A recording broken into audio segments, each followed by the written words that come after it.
हटिया नाम का एक गांव में रानी नाम का एक गरीब महिला रहती थी। उसका एक 3 साल का बच्चा था, राहुल, और उसका पति रोहन 1 साल से बीमार चल रहा था। बीमार रोहन बेड से उठ नहीं पाता था, इसलिए सारा जिम्मेदारी रानी पर था। दिवाली का त्योहार भी नजदीक आ रहा था और रानी मिट्टी का दिया बनाई थी ताकि उन्हें बेचकर कुछ पैसे कमा सके। सुनो जी, मैं राहुल को लेकर दिए बेचने जा रही हूँ। तुम अपना ख्याल रखना। तुम जाओ रानी, मेरी चिंता मत करो, मैं अपना पूरा ख्याल रखूंगा। आप ही का तो चिंता है जी। आपके सिवा कौन है मेरा जिसकी मैं चिंता करूं। ठीक है, मैं जा रही हूँ। रानी बाजार जाती है और बाजार की रेहड़ी पर मिट्टी के दिए रखती है और 3 साल के राहुल को अपने आगे की ओर बैठा लेती है। फिर वह दिए बेचने शुरू करती है। दिवाली के दिए ले लो, दिए ले लो, मिट्टी के दिए ले लो। रानी इसी तरह से आवाज देकर मिट्टी के दिए बेचना शुरू करती है और तभी एक औरत उसके पास आती है। दिए कैसे दिए बेटी? 2 रुपए का एक दिया है माँ जी। बड़ा ही प्यारा बच्चा है तुम्हारा। किसी मजबूरी में लगती हो बेटी, नहीं तो इतने छोटे बच्चे को बाजार में लेकर दिए बेचने को ऐसे मजबूर नहीं होती।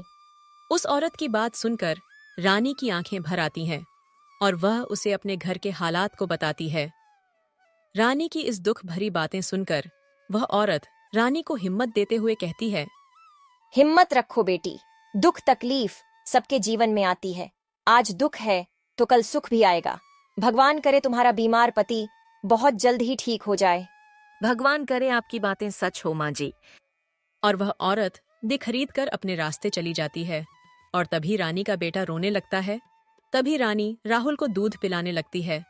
रानी अपने बच्चा को दूध पिला ही रही होती है कि तभी वहां एक बल्लू नाम का मनचला आदमी आता है और कहना क्या चाहते हो भाई तुम? कहना क्या है, बस पूछना है। कहीं तुम उस टाइप की तो नहीं हो? रानी बल्लू के बात के अर्थ को अच्छी तरह से समझ रही होती है, परंतु फिर भी वह साहस दिखाती है और बल्लू को आराम से समझाते हुए कहती है, भाई तुम उस तरह देखने के बजाय अपने खुद के माँ बहन के रूप में भी देख सकते हो ना। औरत के प्रति इतनी गंदी सोच क्यों रखते हो? रानी का बात सुनकर बल्लू का सिर शर्म से झुक जाता है और वह चुपचाप वहां से चला जाता है। इस तरह से शाम हो जाती है। रानी की कुछ खास दिए नहीं बिकते हैं। लगता है लोगों ने पारंपरिक तरीके का उपयोग करना छोड़ दिया है। सारा दिन बीत जाने के बाद भी मात्र 300 रुपये की बिक्री हुई है।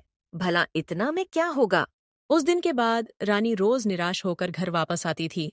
सुबह मन में यह आशा करके रानी बाजार जाती कि शायद आज दिए की अच्छी बिक्री होगी, परंतु उसके मिट्टी के दिए की तरफ कोई खास ध्यान नहीं देता और इसलिए वह निराश होकर घर आ जाती। आज तो दिए बीके होंगे रानी। कुछ खास नहीं जी लगता है। इस साल दिवाली मनाना हमारे किस्मत में ही नहीं है। ऐसा मत बोलो रानी, मैं माता लक्ष्मी से प्रार्थना करूंगा, वह जरूर हम पर अपनी कृपा करेगी।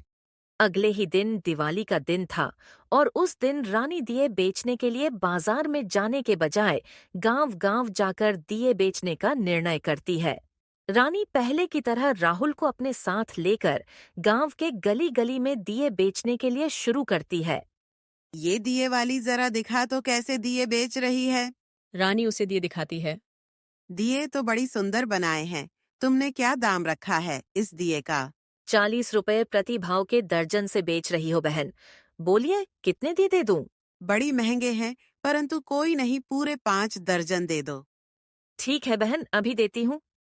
उस दिन लक्ष्मी की कृपा से रानी की अच्छी बिक्री होती है और शाम होने से पहले उसके सारे दिए बिक जाते हैं और इस तरह से रानी का खुशी का ठिकाना नहीं रहता है। रानी खुश होकर अपने बेटे राहुल से कहती है, देखा बेटा, लक्ष्मी की कृपा से आज तो सारे दिए बिक गए। जानता है, आज तेरी माँ खूब पैसा कमाया है। इस बार तो तेरे पापा के साथ खूब दिवाली मनाएंगे। और ये सोचते सोचते जा रही थी कि अपने पति का अच्छे से इलाज भी करवा लूंगी। तभी देखी है कि रास्ता में एक बच्चा आ रहा था और अचानक तबीयत खराब हो जाने के कारण वह बेहोश होकर नीचे गिर जाता है। बच्चों को गिरते हुए देखकर रानी दौड़कर उसके पास जाती है और उसे देखती है तो तेज बुखार था। रानी किसी तरह से उठाकर अपने गोद में लेती है और सोच ही रही थी कि यह बच्चा किसका है। तभी गांव वाले इकट्ठा हो जाते हैं और बोलने लगते हैं, कैसी माँ है, बच्चा बीमार है और उसे गोद में लेकर बैठी है। लोगों की बात सुनकर उसे कुछ समझ नहीं आया और वह गोद में उठाकर उस बच्चा को रानी अस्पताल ले जाकर भर्ती कर देती है। तभी डॉक्टर रानी से कहता है, 5,000 रुपए काउंटर में जमा कर दो। तभी रानी सोचती है कि मेरे पास तो इतना पैसा नहीं है, और उसके पास जितना पैसा था उसे जमा कर देती है और डॉक्टर से कहती है कि मेरे पास अभी इतना ही है, मैं पैसा का इंतजाम करके थोड़ी देर में जमा करती हूँ। इतना कहकर रानी उस बच्चा के पास जाकर बैठ जाती है और सोचने लगे कि अब इतना सारा पैसा कहाँ से लाएंगे। सोचते सोचते सुबह से शाम हो गई और रात भी होने लगे। तभी उसके दिमाग में ख्याल आता है कि डॉक्टर को बोलकर चली जाती हूँ कि पैसे लेकर सुबह आती हूँ, तब तक आप उसका इलाज कीजिए। ठीक उसी प्रकार डॉक्टर इलाज करता है। रानी रात में घर जाती है और बीमार पति को सब कुछ बताती है, तो उसका पति कहता है, चलो ठीक है, तुमने तो ये बहुत अच्छा काम किया है, लेकिन क्या ये पता चला कि किसका बच्चा है? नहीं जी, ये तो अभी तक पता नहीं चला है और कल सुबह अस्पताल में हमको और पैसे जमा कराने हैं। ये सोचते सोचते कब सो जाती है कि पता भी नहीं चलता, और सुबह हो जाता है और सुबह उठकर सीधा दिया बेचने के लिए चली जाती है।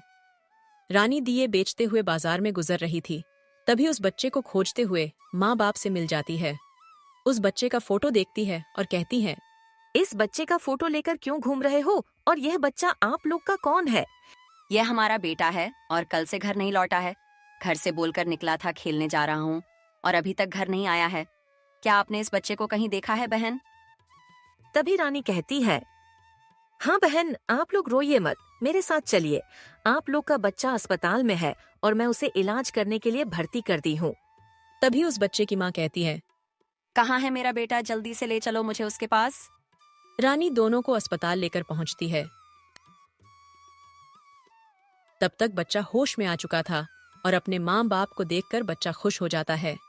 बच्चा के माँ बाप रानी को धन्यवाद करते हैं और उसको उसका पैसा, मिठाई और कपड़े देकर उसे उसका घर छोड़ने के लिए जाते हैं और उसे अपना बहन बना लेते हैं। अपनी बहन के बीमार पति को भी अच्छे से अस्पताल में ले जाकर इलाज भी कर देते हैं और फिर सभी लोग अपने अपने घर खुशी खुशी चले जाते हैं।